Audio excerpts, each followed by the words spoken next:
Independent ডিজিটালে স্বাগতম।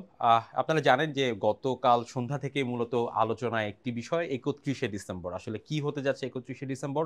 কিসের ঘোষণা আসবে? এসব নিয়ে কথা বলব। এই ঘোষণায় দেশের রাজনীতি কিংবা নির্বাচন কিংবা সংস্কার যেটি নিয়ে আলোচনা, সেই সংস্কারে কি প্রভাব পড়বে? এসব নিয়ে আমরা আলোচনা করব। আমার সঙ্গে আছে ইন্ডিপেন্ডেন্ট ডিজিটালের প্রধান বার্তা সম্পাদক তানভীর সোহেল। আমি আছি সুপ্রিয় শিকদার। তানভীর, আপনাকে স্বাগত। শুরুতেই জানতে চাই একদমই ছোট করে যে আসলে ৩১ ডিসেম্বর কি হতে যাচ্ছে?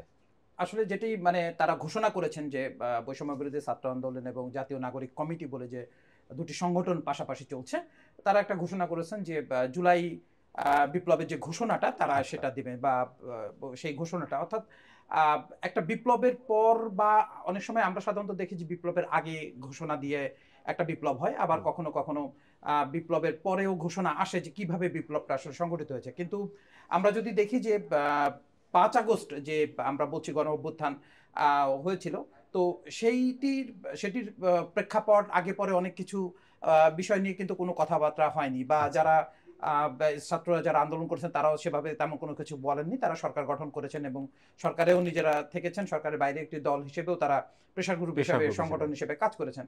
ফলে আসলে সবচেয়ে বড় যে প্রসঙ্গটা ওখানে আসছে সেটি হচ্ছে যে ৫ আগস্ট কি আসলে বিপ্লব হয়েছিল নাকি আচ্ছা। গণ অভ্যুত্থান হয়েছিল, নাকি সরকার পতন ছিল, বা যেটির কারণে বা ক্ষমতাসীন তখনকার ক্ষমতাসীন আওয়ামী লীগের ম্যাক্সিমাম নেতাকর্মী, শেখ হাসিনা সহ নেতাকর্মী আসলে সবাই পালিয়ে যান, দেশের বিভিন্ন দেশে তারা পালিয়ে যান। তো এখানেই একটা প্রশ্ন তৈরি হয়েছিল যে আসলে এটা কি গণ অভ্যুত্থান, আবার আচ্ছা। ওরা ওদের দিক থেকে বলা হচ্ছে কখনো কখনো বিপ্লব।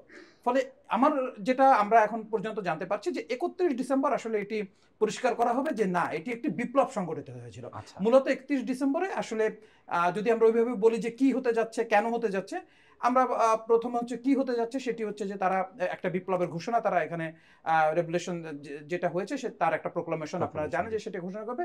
এবং কেন সেটির কারণ হচ্ছে যে সাধারণত বিপ্লবের এই ধরনের যদি আমি জিনিসটাকে বলতে চাই যে বিপ্লবই আমরা করেছি, আমরা বিপ্লবের মাধ্যমেই মূলত এই সরকার পতন ঘটিয়েছি। এবং বিপ্লব হলে যেটা হয় যে এর আগের যে সংবিধান যেটি মানে এই মুহূর্তে যে সংবিধানটা বলবৎ দেশে, সেটি কিন্তু আসলে ওই অর্থে কার্যকর দেখা যায় না, কারণ আচ্ছা। বিপ্লবীরাই তখন সরকার গঠন করে এবং বিপ্লবের মাধ্যমেই তারা কি করবে না করবে সেটি আসলে বিপ্লবীরাই সিদ্ধান্ত নেয়। কিন্তু আমাদের কিন্তু একটা জিনিস হয়ে গেছে যে ৫ আগস্টের সরকার পতনের পর কিন্তু আসলে সংবিধানের আলোকে বর্তমান আইনের মধ্য দিয়ে কিন্তু সবকিছু হচ্ছে, যেটি আসলে বিপ্লবীরা মনে করছেন যে এটি আসলে ঠিক হচ্ছে না। যদি আমাকে এই সংবিধানের আলোকেই সবকিছু করতে হয়, তাহলে আমাদের তাহলে এটি বিপ্লবে বিপ্লব। এর কি প্রভাব পড়বে। ফলে তারা এখন সুস্পষ্ট, আমার যেটা মনে হয়েছে যাদের সঙ্গে কথা বলে বিভিন্ন পর্যায়ের নেতাদের সঙ্গে, তারা আসলে এটি বলতে চাচ্ছেন যে তারা এটি বিপ্লব করেছেন এবং বিপ্লবের যে স্পিরিট সেই স্পিরিটের অধীনেই দেশ চলবে। আচ্ছা। সেক্ষেত্রে হতে পারে যে সবচেয়ে বড় যেটা হতে পারে যে বর্তমান যে সংবিধান সেটার আসলে কার্যকারিতা না রেখে তারা বরং একটি পাশ কাটিয়ে আচ্ছা। অন্য একটি অবস্থানে বা নতুন কোনো ঘোষণা, এই যে যে রেভুলেশন ঘোষণা, এই ঘোষণার আলোকে দেশ পরিচালনা হতে পারে। এটি আচ্ছা। সাধারণত সেভাবেই সাধারণত বিপ্লবীদের দেখা যায়। এখন তারা আসলে কিভাবে কি করতে চাচ্ছেন, কি সামনে কি কোন জিনিসটা আনতে চাচ্ছেন, সেটি আসলে তাদের উপরেই ডিপেন্ড করছে। আচ্ছা, তানভীর, আগস্টের পরে এখন ডিসেম্বর।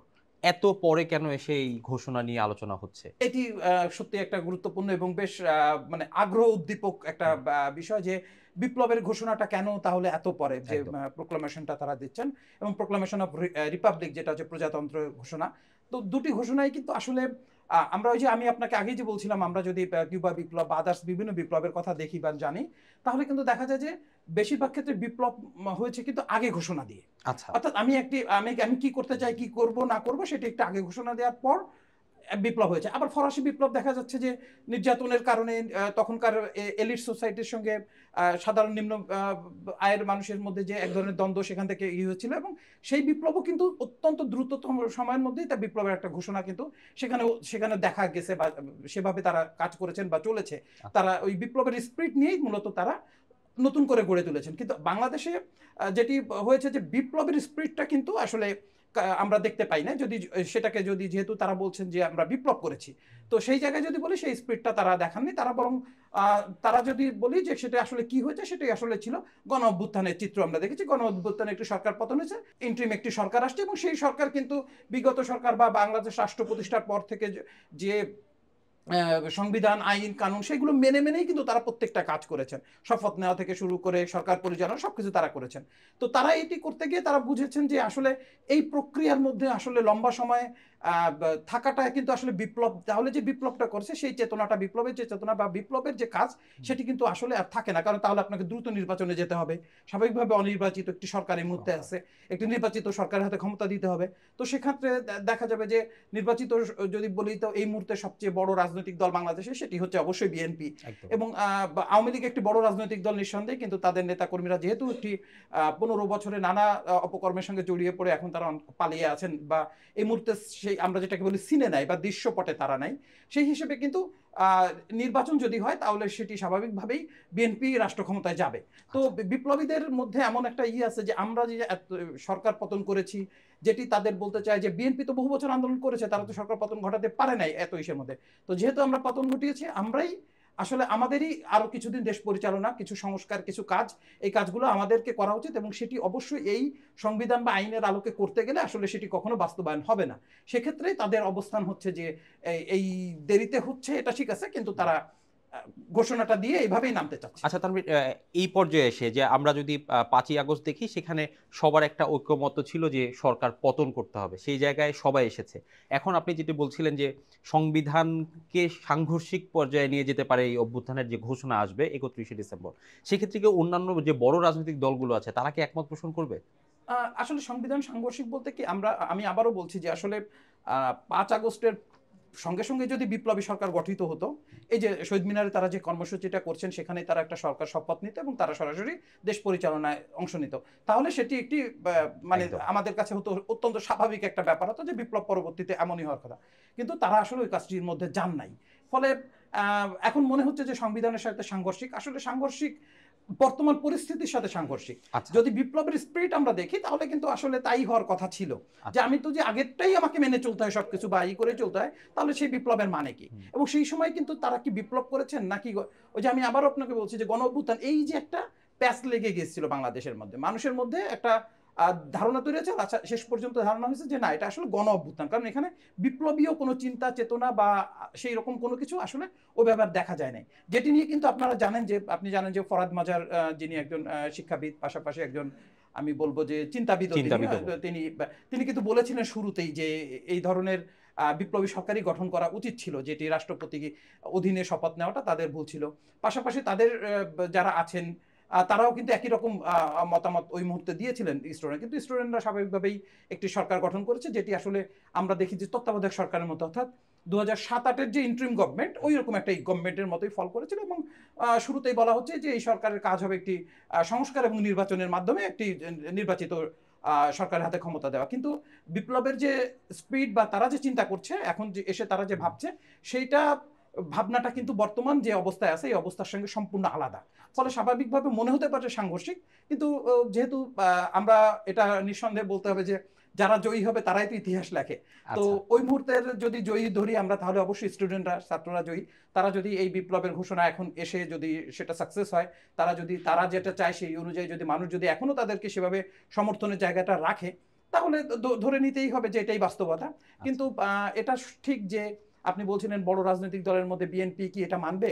আমার কাছে মনে হয় না যে বিএনপি এই বিষয়টি মানতে পারবে। বিএনপি কিন্তু খুবই যেহেতু একটি দল, বড় দল, বারবার তারা সরকারে গেছে, তারা খুবই চাইবে যে একটি নির্বাচনের মাধ্যমে ক্ষমতার পরিবর্তন হোক, সেটা তাদের কাছে আসুক বা যাদের কাছেই আসুক, এবং স্বাভাবিক ভোট হলে তারাই ক্ষমতায় আসবে এমন একটি ধারণা থেকেই কিন্তু তারা কাজ চালাচ্ছে। ফলে তাদের জন্য যদি এই ঘোষণার পর পরিস্থিতি অন্য কোনো দিকে চলে যায়, অর্থাৎ আমি সংবিধানকে আড়াল করে আমি নতুন করে আমার ঘোষণার মাধ্যমে দেশ পরিচালিত হবে, নতুন রাষ্ট্রপতি হতে পারে বা নতুন পদ সৃষ্টি হতে পারে, সেভাবে একটা দেশ চলবে, তাহলে সেটি বিএনপির জন্য কিন্তু মেনে নেওয়া কঠিন হবে। কঠিন হয়ে যাবে। তানভীর, আমি একটু ফেসবুক প্রসঙ্গ যদি কানেক্ট করি, যে আমরা ফেসবুকে ইদানিং দেখছি বেশ কিছু লেখালেখি যে দেশের আইন শৃঙ্খলা পরিস্থিতি যে কিছুটা খারাপ, সেটা আমরা গতকালকেও দেখেছি।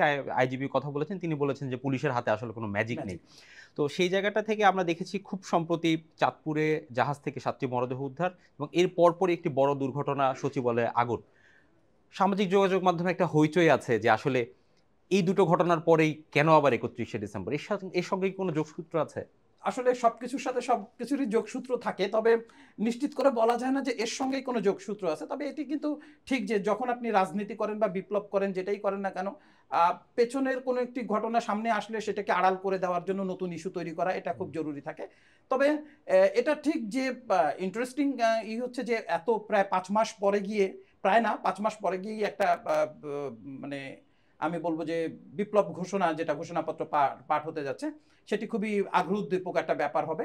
এবং তার পেছনে আসলে কেন, কি কারণ, এমনও তো হতে পারে যে তারা মনে করছে যে এই পরিস্থিতিতে রাষ্ট্র যেভাবে রাষ্ট্র পরিচালিত হচ্ছে, আসলে সেইভাবে রাষ্ট্র পরিচালিত হলে কোনো পরিবর্তন আসলে আশা করে। তারা পরিবর্তন বলতে আমি বোঝাচ্ছি যে তারা কিন্তু একটা কথা বলে মুজিববাদ, মুজিববাদকে তারা একেবারেই নিশ্চিহ্ন করতে চায়, ভ্যানিশ করে দিতে চায় তারা। পাশাপাশি যে 15 বছরের যে শাসনটাকে তারা বলছে, সেইটাকেও, সেই শাসনের যে সঙ্গে যারা যুক্ত ছিল তাদেরকেও তারা শাস্তির আওতা আনতে চায়, তাদের বিরুদ্ধে বিচারিক ব্যবস্থা নিতে চায়, বা যেভাবে হোক ওই অন্যায় অবিচারের যে জায়গাগুলোকে তারা নস্যাৎ করতে চায়। তো সেটা যদি করতে চায় তাহলে হয়তো তারা মনে করেছে যে বর্তমান যে ভাবে চলছে বা যা চলছে, এবং সেখানে দেখা যাবে যে স্বাভাবিকভাবেই যে ক্ষমতাচ্যুত দলটিও যে চুপচাপ বসে থাকবে বিষয়টি তো তা নয়। পাশাপাশি বিএনপিকে ক্ষমতায় যেতে হলেও তাদেরকেও কিন্তু অল্প অল্প হলেও রাজপথে নামতে হবে। ফলে এই যে সামনে আসাটাকে যদি ঠেকাতে হয় বা করতে হয়, এবং এর পেছনে যে বিভিন্ন রকম কর্মকাণ্ড ঘটছে, ষড়যন্ত্রের মতো অনেক কিছুই ঘটে, তো সেগুলোকে সামাল দেওয়া বা চাপা দেওয়ার জন্য কিন্তু আসলে নতুন যে একটা পথ বা পন্থা, তারা যেটা বলে রাজনৈতিক বন্দোবস্ত, সেটা কিন্তু আসলে তাদের দিক থেকে যদি বলি সেটা জরুরি। তো সেই জায়গা থেকে তারা হয়তো চিন্তা করেছে যে এখনই সময়, এর থেকে যদি দেরি হয় তাহলে হয়তো বা ভালো কিছু আর আশা করা সম্ভব হবে না। পাশাপাশি তাদের নিরাপত্তার ব্যাপারটাও আছে, কারণ আমরা সবাই জানি যে বিপ্লব মানেই হচ্ছে যে বিপ্লবীরা কখনো ঘরে ফেরে না। অর্থাৎ হয় তাদের জয়ী হয়েই থাকতে হবে, নয় কিন্তু পরাজিত হলে তারা আর বাসায় ফিরতে পারবে কিনা, সেটি আসলে বিপ্লবের ঘোষণায় আসে। যেটা আপনি জানেন যে এটি কথা, মানে প্রচলিত কথায় যে বিপ্লবীরা কখনো ঘরে ফেরে না। তো সেই জায়গা থেকে আমার মনে হয় যে তারা এই সিদ্ধান্তটা এসেছে যে এখনই ঘোষণা দিতে হবে। তারপরে আমরা যদি জুলাই থেকে শুরু করে 5 আগস্ট পর্যন্ত দেখি, যে শিক্ষার্থীদের অভ্যুত্থান, শিক্ষার্থীদের আন্দোলন কিংবা কোটা নিয়ে যে আন্দোলন ছিল, সেটা থেকেই মূলত সরকার পতন হয়েছে। শিক্ষার্থীদের যে মূল কাজ পড়াশোনা, আমরা দেখছি যে সরকার পতনের পর ডক্টর ইউনূসকে দায়িত্ব দেওয়া হয়েছে, তিনি প্রধান উপদেষ্টা হিসাবে দায়িত্ব নিয়েছেন, অন্তর্বর্তী সরকার গঠন করেছেন। এরপরও শিক্ষার্থীরা সন্তুষ্ট হতে পারছে না, কিংবা তারা যেরকম দেশ চাচ্ছে সেদিকে আগাচ্ছে না বলে তারা মনে করছে, তারা রাস্তাতেই থাকছে, আন্দোলন করছে। তাহলে হচ্ছেটা কি? মানে সরকার কি কোনোভাবে একটা দূরত্বের জায়গায় চলে এসেছে, সরকার কন্ট্রোল করতে পারছে না, বিষয়টা এরকম? না, সেটা তো আসলে খুব স্বাভাবিক। আপনি দেখেন যে যে সরকারটি ক্ষমতায় আসছে তারা তো আসলে ওই অর্থে দক্ষ কোনো সরকার না, বা একটা সরকার পরিচালনা এসে জনবান্ধব না। আপনি দেখবেন না যে কোনো উপদেষ্টা কোথাও যাচ্ছেন সাধারণ মানুষের সাথে মেশা, বা সেই সক্ষমতা বা সেই যোগ্যতাও কিন্তু তাদের ঘাটতি আছে। তারা কিন্তু একটা অফিস পরিচালনা করছেন আর কি, জাস্ট এই জায়গা থেকে যদি আপনি বলেন। এবং এই ঘাটতি রয়ে গেছে। ফলে স্টুডেন্টদের কথা বললে এখন আসলে এটা তো আসলে জরিপ নাই যে কত পার্সেন্ট লোক এই বিপ্লবকে সমর্থন করতে যাচ্ছে, বা 31 ডিসেম্বরকে সমর্থন করতে যাচ্ছে কত। এখন তাৎক্ষণিকভাবে কোনো জরিপ নাই, সেটি আসলে দেখতে হবে যে আসলে কি পরিমাণ মানুষ সেখানে সমর্থন জানায়, দেশের মানুষের মনোভাব কি, ভাবমূর্তি কি। আপনি বলছিলেন বিভিন্ন রাজনৈতিক দল আছে, তারা আসলে কি বলতে চাচ্ছে। সবকিছু পরিস্থিতিটা তৈরি হবে যে তখন যে কত মানুষ সাপোর্ট করছে। আপনি যেটা বলছেন যে 5 আগস্ট সবাই সাপোর্ট করছে, যে একটা বিশাল অংশ, আমি সবাই বলতে আমি একটা বিশাল অংশ মানুষ সাপোর্ট করছে যে আচ্ছা সরকার পতন হওয়াটা জরুরি। বা কোটা আন্দোলনের সময় সবাই সাপোর্ট করছে, তখন বলা যায় প্রায় 100% লোকই কিন্তু তখন প্রায় কাছাকাছি মানুষ সাপোর্ট করছে যে না, কোটা আসলে এটি আসলে মেধা যাচাইয়ের জন্য একটা প্রতিবন্ধকতা, এবং দেখা যাচ্ছে যে একজন খুব ভালো করেও সে পাচ্ছে না, এটা তার জন্য কষ্টদায়ক। সবকিছু মিলিয়ে কিন্তু সেটাকে তারা সাপোর্ট করছে। এখন এসে এইভাবে নতুন করে একটি নতুন অবস্থার মধ্যে দেশ পরিচালনা করা, প্রোক্লামেশন করা, বা যেটা আমরা বলি যে এই ধরনের প্রোক্লামেশনের স্বাভাবিকভাবে আমরা ধরে নিতে পারি যে সংবিধান যেটা চলছে সেটা স্থগিত হয়ে যাওয়া, বা নতুন করে নতুন কোনো সংবিধানের আলোকে বা তাদের ঘোষণার আলোকে দেশ পরিচালনা, সেটা আসলে মানুষ কতটা মানবে, তারা আসলে কতটা, পুলিশ প্রশাসন, আর্মি বা সাধারণ মানুষ সব পর্যায়ে তো তাদের এই নিয়ন্ত্রণ থাকতে হবে।